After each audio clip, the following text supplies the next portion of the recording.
Coucou les amis, bonjour et bienvenue dans cette nouvelle vidéo.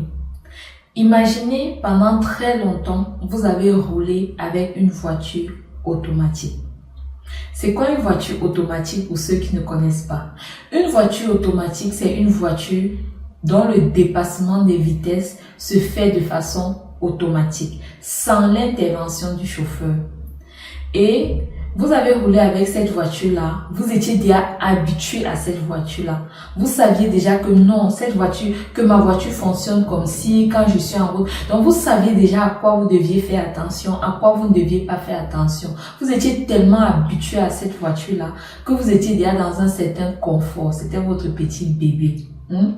Mais du jour au lendemain, votre voiture tombe en panne ou alors quelque chose se passe, je ne sais pas quoi, et vous ne pouvez plus rouler avec cette voiture. Quelques mois plus tard, vous avez une nouvelle voiture. Seulement cette fois-ci, ce n'est pas une voiture automatique, c'est une voiture manuelle. Et c'est quoi une voiture manuelle? Une voiture manuelle, c'est une voiture où le dépassement des vitesses se fait manuellement par le conducteur. C'est-à-dire ici, la voiture manuelle a des caractéristiques différentes de la voiture automatique. Ici, là, pour passer les vitesses, vous devez vous-même poser une action. Vous devez peut-être être plus concentré sur la route. Vous devez faire plus attention et tout et tout. Vous ne pouvez peut-être pas rouler pendant très longtemps avec cette voiture-là.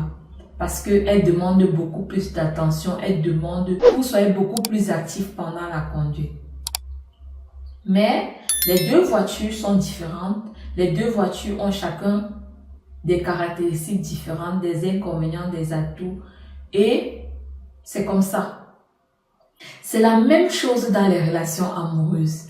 Imaginez une personne qui pendant longtemps a été en couple, a été en relation avec un partenaire A. Avec ce partenaire A-là, il avait déjà développé certains automatismes, certains traits de caractère. Il était déjà dans une zone de confort. Il savait déjà que non, avec ma partenaire ou avec mon partenaire, les choses se passent comme ci, comme ça.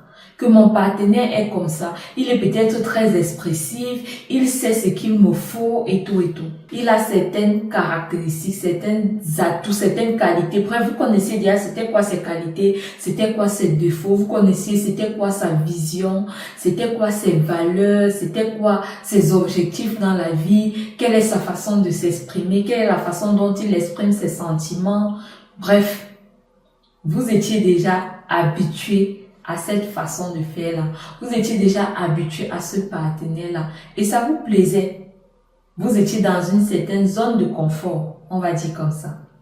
Et maintenant du jour au lendemain, pour une raison indépendante de votre volonté, la relation avec cette personne là s'arrête. Vous devez vous séparer de cette personne là. C'est triste, bien évidemment, parce que vous aimiez cette personne là. Vous vous sentiez bien avec cette personne là. Vous étiez déjà dans un certain confort. Vous pensiez même peut-être que c'était le partenaire de votre vie, que c'était la partenaire de votre vie, que vous deviez vous marier, vous deviez fonder votre famille ensemble.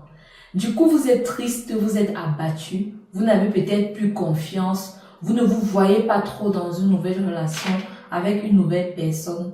Mais bon, le temps passe et quelques années plus tard, vous rencontrez une nouvelle personne et vous décidez donc d'essayer de vous mettre en couple avec cette nouvelle personne-là. Seulement, à chaque fois, vous vous retrouvez toujours en train de vouloir comparer les deux partenaires. Donc, maintenant que vous êtes en couple avec cette nouvelle personne, vous vous rendez compte que cette personne-là n'est pas pareille, que cette personne-là est différente du partenaire que vous avez connu par le passé. Vous vous rendez compte que ici, là, la personne ne fait pas les choses de la même manière, n'a pas les mêmes valeurs, n'a pas les mêmes caractéristiques. Et cela vous dérange parce que vous étiez déjà habitué à autre chose et vous aimiez cela. Un exemple, peut-être que votre ancien partenaire était quelqu'un de très expressif et que votre nouveau partenaire n'est peut-être pas expressif. C'est pas quelqu'un qui va facilement vous dire ce qu'il ressent. Vous exprimer c'est quoi ses émotions et tout. Et cela vous met mal à l'aise. Cela vous met mal à l'aise parce qu'à chaque fois, vous voulez toujours retrouver en votre nouveau partenaire les caractéristiques de l'ancien partenaire.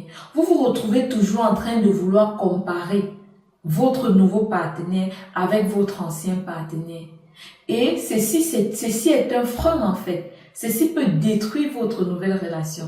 Ceci peut faire en sorte que vous avez du mal à vous remettre en couple avec quelqu'un et que ça fonctionne vraiment. Parce qu'à chaque fois, vous n'avez pas vraiment fait le deuil, vous n'avez pas vraiment clôturé la précédente relation. Vous n'avez pas accepté que ce chapitre-là est fermé, que ce chapitre-là est derrière vous. Lorsque vous êtes par exemple en couple, peut-être avec le premier partenaire, peut-être que votre premier partenaire était quelqu'un qui avait un peu plus d'expérience dans les relations. Peut-être que ayant connu plusieurs autres partenaires, la personne avait déjà développé certains automatismes. La personne savait déjà que, ok, pour qu'une relation fonctionne bien, il faut faire ça, il faut faire X, il faut faire Y, il faut faire Z. Mais votre nouveau partenaire, peut-être que vous êtes sa première partenaire. Peut-être que c'est la première fois qu'il se met en couple. Et du coup, il ou elle n'a pas vraiment de l'expérience, ne connaît pas vraiment comment ça se passe. Avec l'autre partenaire, vous n'aviez pas besoin de demander pour recevoir de l'attention. Vous n'aviez pas besoin de lui dire de faire quelque chose pour qu'il fasse.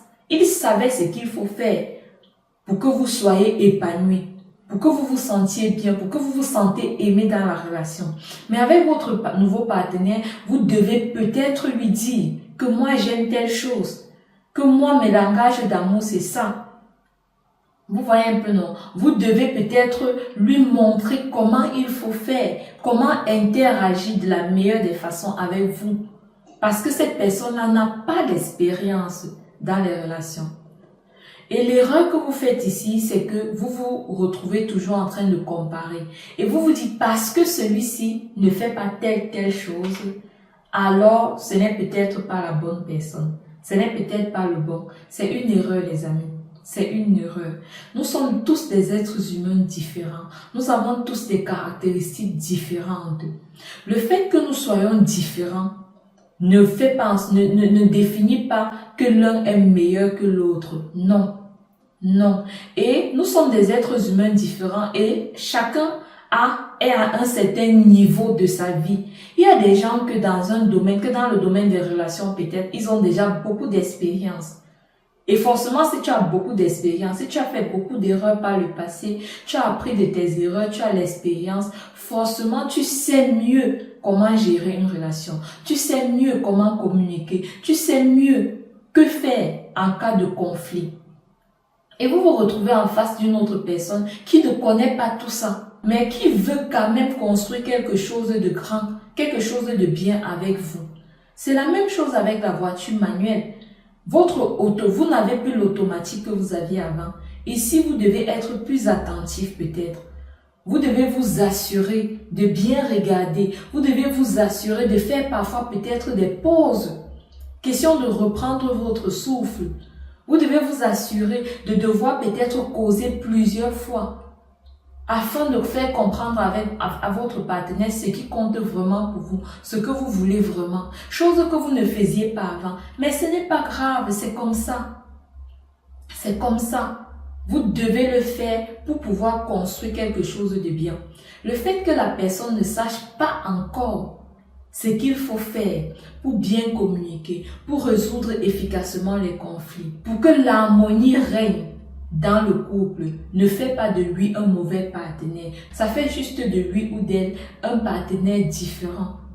Et si la personne est prête à apprendre, est prête à communiquer, à apprendre de vous, alors vous pouvez faire de cette relation qui semble ne pas être parfaite au début, une relation vraiment parfaite, une relation qui vous corresponde vraiment. Et si vous faites ça, vous allez vous rendre compte que la relation que vous allez créer, que vous allez développer avec ce nouveau partenaire sera même beaucoup plus belle, beaucoup plus épanouie que celle que vous aviez avec l'ancien partenaire. Et n'oubliez pas que vous venez dans une relation pour donner. Vous venez dans une relation pour donner. Donc, si vous vous rendez compte que votre partenaire a des lacunes, a des faiblesses à certains endroits, c'est à vous de donner, c'est à vous de rembler ce vide-là, afin de pouvoir être épanoui ensemble avec cette personne-là. C'est vrai, l'automatique va plus vite. C'est vrai, avec l'automatique, on peut aller plus facilement, on peut aller plus vite. On n'a pas besoin de passer les vitesses. Ça passe en première, en deuxième, en troisième, en quatrième, en cinquième, ainsi de suite, seul. Avec la manuelle, vous devez vous-même passer en première. Vous devez vous-même passer en troisième, vous-même passer en quatrième. C'est vrai, ça demande plus de travail, ça demande plus d'attention, mais c'est pas grave. C'est tout simplement différent. Au final, si je vous pose la question entre les deux voitures, entre les deux partenaires, quel est meilleur? Moi, je vous dirais qu'il n'y a pas de meilleur en fait. Les deux sont tout simplement différents. Il n'y a pas lieu de comparaison. On ne peut pas comparer deux choses qui sont différentes. On ne peut pas comparer deux personnes qui sont différentes. Chacun est comme il est, chacun a ses caractéristiques, chacun a ses atouts, chacun a ses défauts. On doit juste être prêt à travailler sur ses défauts.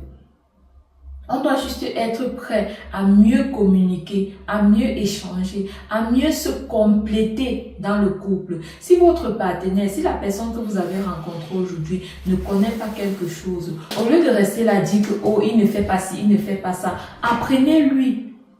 Apprenez-lui comment le faire, afin que vous deux ensemble, vous puissiez être épanouis, que vous puissiez vous compléter et que votre relation puisse être belle.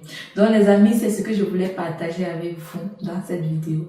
Lorsque vous êtes en début de relation, surtout, arrêtez de chercher à retrouver dans votre partenaire actuel les caractéristiques de votre ancien partenaire. Votre nouveau partenaire n'est pas votre ancien partenaire.